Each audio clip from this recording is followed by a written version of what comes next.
Hello students, class 11th physics का chapter second चल रहा है और हम कंटिन्यू वीडियोस के माध्यम से इस चैप्टर को कवर कर रहे हैं। तो विमीय सूत्र, विमीय विश्लेषण, ये टॉपिक चल रहा था। विमीय समीकरणों की सहायता के कुछ अनुप्रयोग हमने लास्ट 3 वीडियोस में पढ़े हैं। आज की इस वीडियो में हम ये पढ़ने जा रहे हैं कि विमीय समीकरणों के सीमा बंधन क्या है।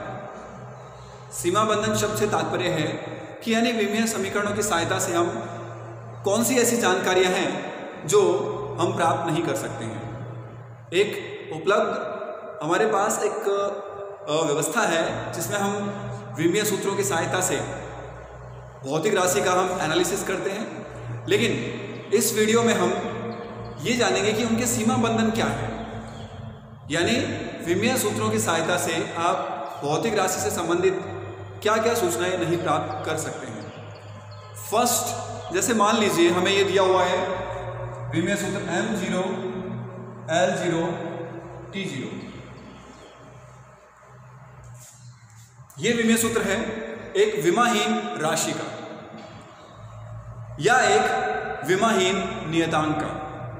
तो क्या इस विमीय सूत्र से हम ये बता सकते हैं कि ये कौन सी भौतिक राशि है? क्योंकि ये एक समूह के लिए विमीय सूत्र है। जैसे अगर हम बात करें कोण का जो विमीय सूत्र है, कोण बराबर चाप बटे त्रिज्या।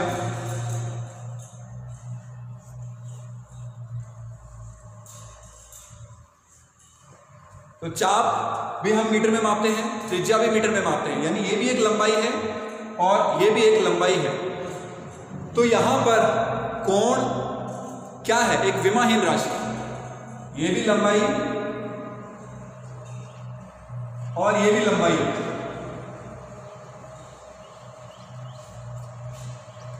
दोनों लंबाई है, तो आप देख सकते हैं कोण क्या है? एक विमाहीन राशि।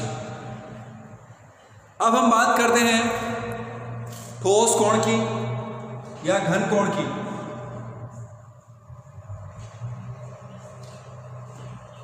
घन कोण क्या है? क्षेत्रफल अपॉन त्रिज्या स्क्वायर।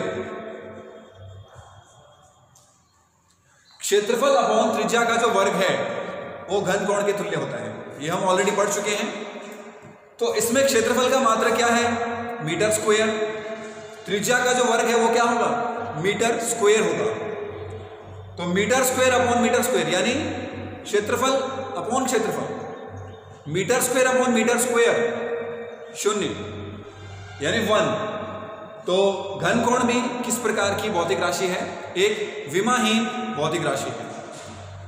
यहां आप देख सकते हैं कोण का विमीय सूत्र भी m0 l0 t0 है। घन कोण का विमीय सूत्र भी m0 l0 t0 है। तो क्या इस विमीय सूत्र से हम ये बता सकते हैं कि ये कोण के लिए है या ये घन कोण के लिए है? बिल्कुल नहीं बताया जा सकता। तो यहां पर इसका पहला सीमा बंधन क्या है? क्या विमीय सूत्रों की सहायता से आप ये नहीं बता सकते कि ये कौन सी भौतिक राशि है।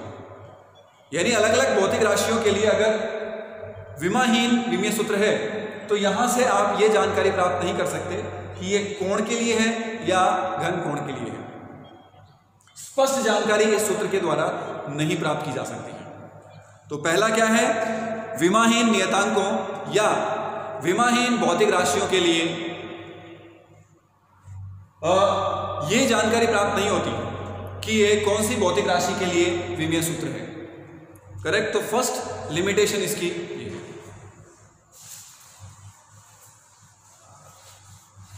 सेकंड, हमें विमीय सूत्र दिया हुआ है m0।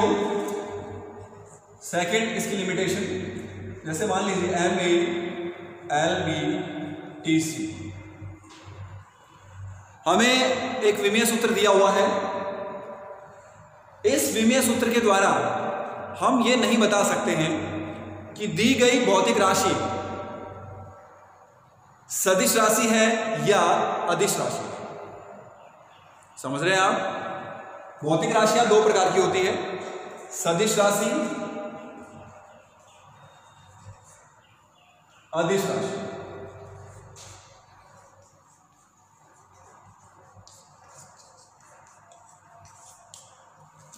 अगर हम दिशा और परिमाण के आधार पर देखें तो कुछ भौतिक राशियां ऐसी होती हैं जिनको व्यक्त करने के लिए परिमाण के साथ साथ दिशा की भी आवश्यकता होती है, वो तो होती है सदिश राशियां।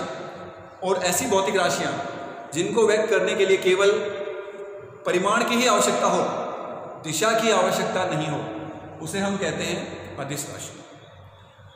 तो विमीय विश्लेषण में यह कहीं भी स्पष्ट नहीं हो पाता है कि दी गई भौतिक राशि सदिश राशि है या अदिश राशि है। ये इसका दूसरा सीमा बंधन है। क्लियर है यहां तक? विमीय विश्लेषण द्वारा किसी दी गई भौतिक राशि के सदिश या अदिश होने की जानकारी प्राप्त नहीं की जा सकती है। और फर्स्ट क्या था? फर्स्ट हमने पढ़ा था कि विमाहीन नियतांकों के लिए या विमाहीन भौतिक राशियों के लिए यह स्पष्ट जानकारी प्राप्त नहीं होती कि वो कौन सी भौतिक राशि के लिए विमाहीन विमीय सूत्र प्रयुक्त किया गया है। राइट? थर्ड हम पढ़ रहे हैं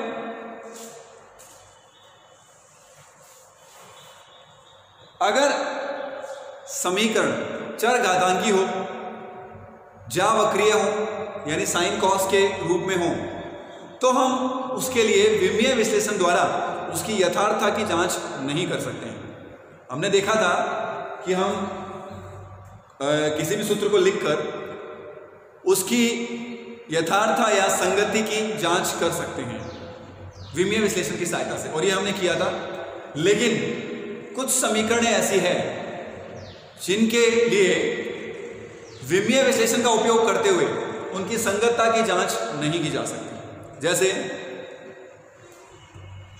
थर्ड पॉइंट है ये, n equals to n nought e की पावर माइनस e। जैसे मान लीजिए एक समीकरण है, चर घातांकी समीकरण, n equals to n nought e की पावर माइनस t। तो इस समीकरण में अगर आप विमीय सूत्र लगाएंगे तो e तो है, e की घात जो समय है वो कहां है? यहां पर। तो अब इसका विमीय सूत्र लिखेंगे, लेकिन वो e की घात के रूप में है, तो यहां पर हम विमीय विश्लेषण नहीं कर सकते हैं। अगर आपसे पूछा जाए विमीय विश्लेषण की सहायता से इस समीकरण की संगति की जांच कीजिए, तो ये संभव नहीं है। इसको या तो रूपांतरित करना होगा, परंतु यहां पर ये संभव नहीं है। तो लघुगुणकीय, चर घातांकी और ज्यावक्रीय फलनों के लिए समीकरणों की यथार्थता या संगति की जांच नहीं की जा सकती है। दूसरा समीकरण हम लें, y बराबर log x हो, ये लघुगुणकीय फलन है, इसके लिए भी आप विमीय विश्लेषण नहीं कर सकते। तो ये क्या है? इसकी एक लिमिटेशन है। या y इक्वल्स टू हो साइन x या y इक्वल्स टू हो कॉस x। ज्यावक्रीय समीकरणों, लघुगुणकीय समीकरणों और चर घातांकी समीकरणों के लिए विमीय विश्लेषण विधि उपयुक्त नहीं है। इस विधि का उपयोग नहीं किया जा सकता है। राइट? तो ये तीन लिमिटेशन हम पढ़ चुके हैं। फोर्थ जो लिमिटेशन है वो देखिए क्या है।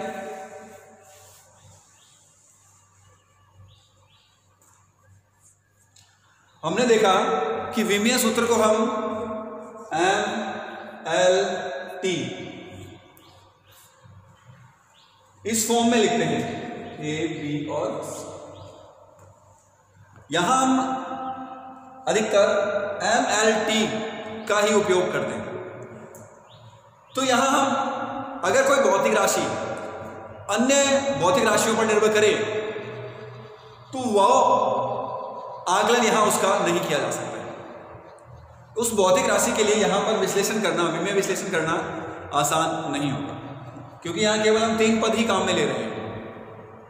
तो ये एक इसका ड्रॉबैक है, यहां एक इसकी लिमिटेशन है। यदि इन तीन के अलावा और अन्य राशियों पर भी अगर निर्भर करती है भौतिक राशि, तो वहां पर हम विमीय विश्लेषण सही तरीके से नहीं काम में ले सकते हैं। राइट, तो ये हो गया चौथा फिफ्थ पॉइंट में ये है कि हम यथार्थपूर्वक समीकरणों की स्थापना नहीं कर सकते हैं। मान लीजिए जैसे कल हमने फाइंड किया था t equals to k root l upon g। हमने विमीय विश्लेषण का उपयोग करते हुए आवर्तकाल, लंबाई और गुरुत्वीय त्वरण में संबंध ज्ञात किया है, परंतु k क्या है, k का मान कितना है, वो हम प्राप्त नहीं कर सकते। आप केवल t का l व g के साथ संबंध बता सकते हैं, परंतु ये नहीं बता सकते कि k का मान क्या होगा। तो एक ड्रॉबैक है। तो इस वीडियो में हमने 5 ड्रॉबैक्स पढ़े, 5 लिमिटेशन पढ़ी है जहां पर विमीय विश्लेषण विधि काम में नहीं ली जा सकती है। होपफुली आप इसको समझ पाए हैं। तो आपके लिए इंपॉर्टेंट जो विधि हम काम में ले सकते हैं वो टॉपिक्स इंपॉर्टेंट है। जो लास्ट 3 वीडियोस हमने किए हैं उसमें हमने विमीय विश्लेषण का उपयोग पढ़ा है, और इस वीडियो में हमने इसके सीमा बंधन का अध्ययन किया है। तो 5 इसके लिमिटेशंस हैं, एग्जाम में पूछा जा सकता है। विमीय समीकरणों के कोई 2 सीमा बंधन लिखिए, तो वो आप आसानी से इस पॉइंट को समझते हुए लिख सकते हैं। Thank you.